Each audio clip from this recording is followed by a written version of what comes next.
जय भीम.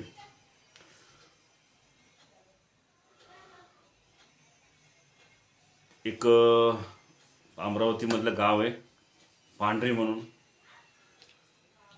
तिथं एक प्रकरण झालं, का कुणास ठाऊक. पण डॉक्टर बाबासाहेब आंबेडकर म्हटलं की काही मनोवादी लोकांच्या गांडीला मिरची लागते. ह्यांना चांगली शब्दाची भाषा कळत नाही, ह्यांना सौम्य शब्दाची भाषा कळत नाही. ह्यांच्या गांडीवर लाथा मारायला पाहिजेत. मग तिथला ग्रामपंचायतचा सरपंच असेल, ग्रामसेवक असेल, नाहीतर तिथला कलेक्टर असो, छाटू कोणी असो, फक्त बाबासाहेब म्हणलं की ह्यांचा पार पित्त खवळल्यासारखं होतं. का? संविधान हे सर्वांसाठी समान आहे. फक्त ज्यांना वर्षानुवर्ष तुम्ही वाईट टाकलं हरामखोरांनो, त्यांना थोडेसे अधिकार दिले म्हणून तुम्हाला एवढी मिरची लागावी. आणि खेडेगावात अन्याय अत्याचार कोण करतं आमच्यावर, याचाही अभ्यास केला पाहिजे समाजाने. स्वतःचं प्रगती कशी होईल फक्त ह्याच्याकडे लक्ष द्या. आता आपण किती हाजी केली तर आपल्यावर अन्याय अत्याचार होतोच. मला राजकारण नाही करायचं, त्याच्यामुळे मी कोणाची हाजी करणार नाही. मला माझा समाज प्यारा आहे.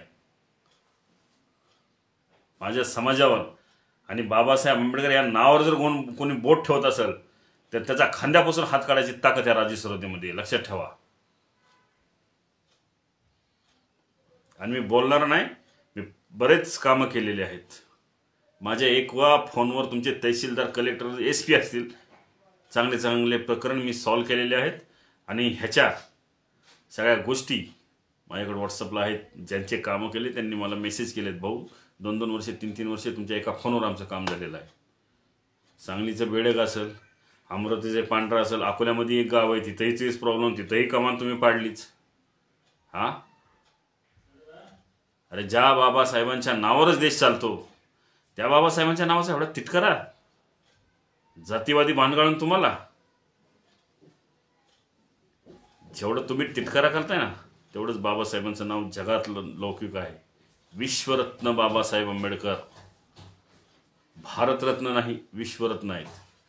Knowledge of symbol. आणि मी तर आव्हान करतो,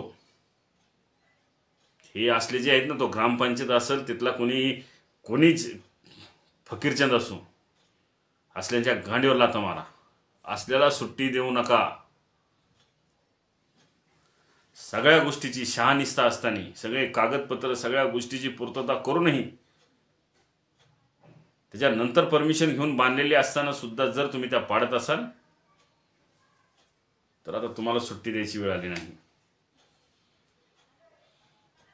तुम्हाला सुट्टी नाही, तुम्हाला तुडवायची वेळ आलेली. काल एक प्रकरण आलं माझ्याकडं, त्यांनी फोन केला.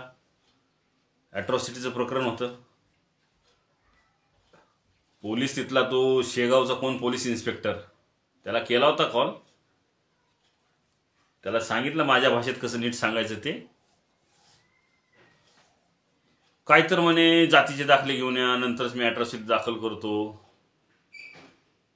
अरे जातीचे दाखले आम्ही नंतर कोर्टात पुरावे म्हणून देऊ ना, पण तुझं काम आहे, ज्या खुर्चीवर बसलास तिथं काम आहे तुझं. शेगाव पोलीस स्टेशनचं कोणतं PI असेल त्याचं पहिला गुन्हा नोंद करून घेणं. फिर्यादीला बाहेर बसवतो आणि आरोपींना तो आत घेऊन बसवून सेटलमेंट करतो. येतोय शेगावला मी.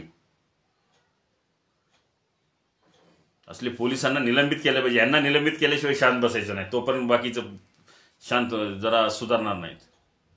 काय गुन्हे दाखल करायचे होऊ दे आपल्यावर. एकावर गुन्हा दाखल झाला तर मागं 100 पोरं तयार होणार आहेत.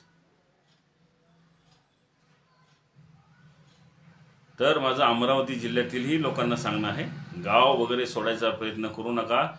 तुम्हाला काय मदत लागेल, महाराष्ट्रभरातून तिथं लोक येतील.